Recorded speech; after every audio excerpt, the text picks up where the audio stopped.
They seated me in the back row, last chair, as far from the stage as possible where Daniel stood, smiling like he'd constructed the kingdom by himself.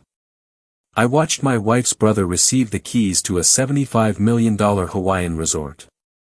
Watched her father grip his shoulder, his voice echoing through the ballroom. "We're proud of you, son. Finally, someone in this family who knows what real success looks like." His gaze shifted to me for just a moment, unlike someone who only brings embarrassment. My wife wouldn't look at me. She hadn't looked at me in months. I took a sip of my water, kept smiling, stayed quiet because I knew something they didn't.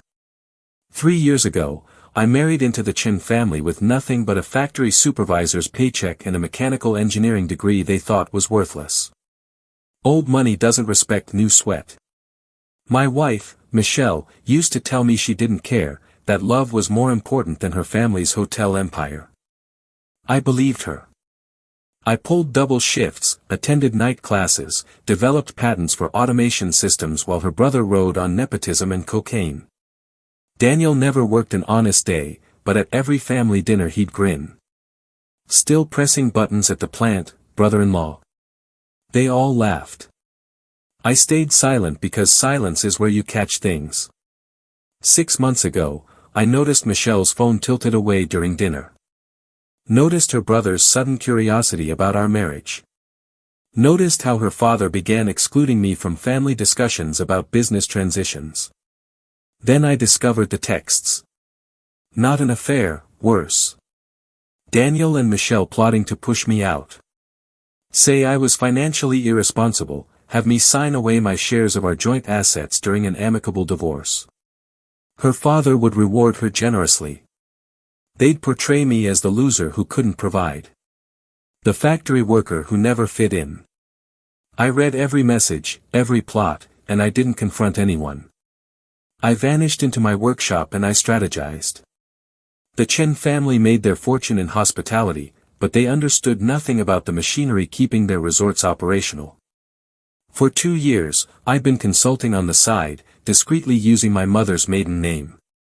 Industrial automation, energy optimization, the kind of systems that transform profitable hotels into gold mines. I'd engineered the entire automation infrastructure for their flagship property, the one Daniel was about to take over. The contract was under my name. The patents were mine. The operational savings they'd been celebrating for 18 months. My engineering. They never questioned who created it. They just pocketed the profits. I hired 3 attorneys, discreet ones, the type old money takes seriously. I documented everything, the intellectual property, the consulting fees they never paid, the breach of contract, the texts proving they deliberately undermined my contributions to sabotage the divorce. Then I waited. The envelope came during Daniel's speech. A man in a gray suit, unremarkable face, bent down beside my back row seat. "It's time to show them who you really are." Inside, a single document. The lawsuit filed that morning. I stood up. Every head turned. Michelle's face drained of color. I walked to the front slowly. Daniel froze mid-sentence, microphone hanging loose. "Congratulations, Daniel," I said, my voice steady, controlled. "That resort you just inherited? The one generating an extra $3 million annually. It runs on systems I designed, patented under contract your father never honored." Her father rose to his feet. "What are you?" "I'm claiming what's mine." I set the lawsuit on the podium.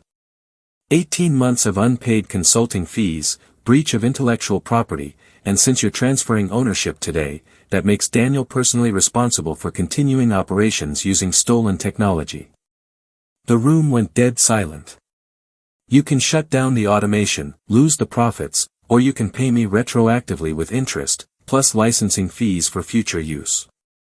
Daniel's hand shook. "You can't." "I already did." I turned to Michelle. "And those texts about concealing assets during our divorce? My lawyers have them. Every message.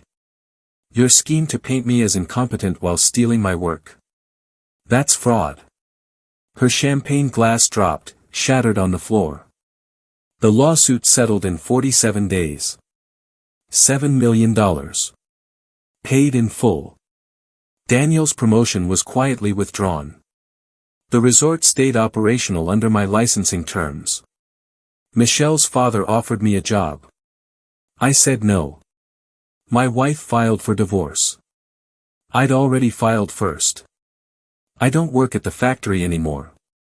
I consult. My systems operate in 8 countries now under my name. Sometimes I drive past their hotels. I never step inside. I don't need to prove I belong anywhere. I already know what I built, and they'll pay for it every single month for the next 20 years. They should have given me a better seat.